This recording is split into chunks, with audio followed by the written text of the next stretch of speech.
अज़ीज़ नाज़रीन, अस्सलामु अलैकुम। उम्मीद है कि आप सब खैर आफियत से होंगे और आपकी पढ़ाई बेहतर चल रही होगी। नाज़रीन, नावल के सिलसिले को आगे बढ़ाते हुए आज मैं इस सिलसिले का चौथा वीडियो लेकर हाजिर हुआ हूँ। आज के इस वीडियो में हम और आप देखेंगे डिप्टी नज़ीर अहमद के नावल फसाना मुब्तला की लुब्बिल बाब को। अगर आप इससे कबल के तीनों वीडियोज़ को नहीं देखे हैं तो आप ज़रूर देखें, डिस्क्रिप्शन में उसका लिंक मौजूद है ताकि आप इस सिलसिले के तमाम वीडियोज़ से फैज़याब हो सकें। इस वीडियो को आखिर तक देखें और आप अपनी राय का इजहार ज़रूर करें कि आपको ये वीडियो कैसा लगा। अगर आपके निसाब में ये वीडियो शामिल है तो आप कमेंट बॉक्स में इजहार करें, इस पर तफसीली वीडियोज़ बनाए जाएंगे। तो आज के नावल का मौजू है फसाना मुब्तला, पस मंज़र। इस नावल की इशाअत 1885 ईस्वी में हुई है। ये दौर चूँकि इस्लाही तहरीकों का दौर था, इस दौर में बहुत सी समाजी बुराइयाँ समाज में घर कर चुकी थीं। इन्हीं समाजी बुराइयों को दूर करने की कोशिश में डिप्टी नज़ीर अहमद ने इस नावल को लिखा। मकसद, इस नावल के ज़रिए डिप्टी नज़ीर अहमद ने एक से ज़ायद शादियों के बुरे नताइज को दिखाए हैं।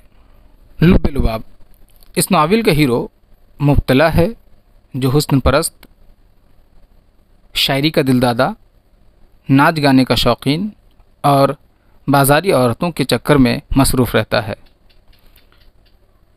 वो अपनी बीवी गैरत बेगम से गैर मुतमईन रहता है, जिस वजह से वो बाज़ारी औरतों से नाजायज़ ताल्लुक़ात कायम कर लेता है। वो ऐसो इशरत में इस कदर मसरूफ़ रहने लगता है कि अपने बाल बच्चों की तरफ भी महज इत्तेफाक से राग़िब होता है। मुब्तला का चचा मीर मुत्तकी उसे मशवरा देता है कि यूं किसी से अय्याशी करने से अच्छा है कि उसे शादी करके घर बिठा लिया जाए।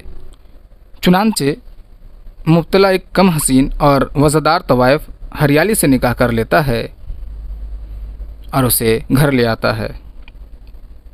मुब्तला की बीवी गैरत बेगम हरियाली को जहर दे देती है, लेकिन हरियाली बच जाती है और कानून के चक्कर काटने में मुब्तला का दीवाला निकल जाता है।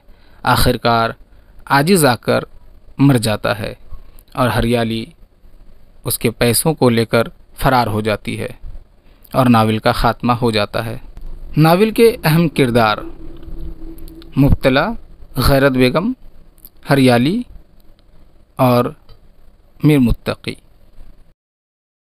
सबक, 18वीं सदी तक बहुत से मुसलमान इस कदर खुशहाल थे कि चार चार शादियां करके बिल्कुल बराबरी के साथ उन्हें चला लेते थे और कोई दिक्कत पेश ना आती थी। मगर जब उनकी इक़्तिसादी हालत ख़राब हो गई तो दो घर करने में भी झगड़े बढ़ने लगे। लिहाजा इस नावल के ज़रिए डिप्टी नज़ीर अहमद ने इन्हीं मसाइल को पेश करने की कोशिश की है। नाज़रीन, आपको ये वीडियो कैसा लगा आप कमेंट बॉक्स में ज़रूर इजहार करें। अगर आपके निसाब में ये नावल शामिल है तो आप कमेंट बॉक्स में ज़रूर इजहार करें, इस पर तफसीली वीडियोज़ बनाए जाएंगे। तब तक के लिए इजाज़त दी। अल्लाह हाफ़िज़।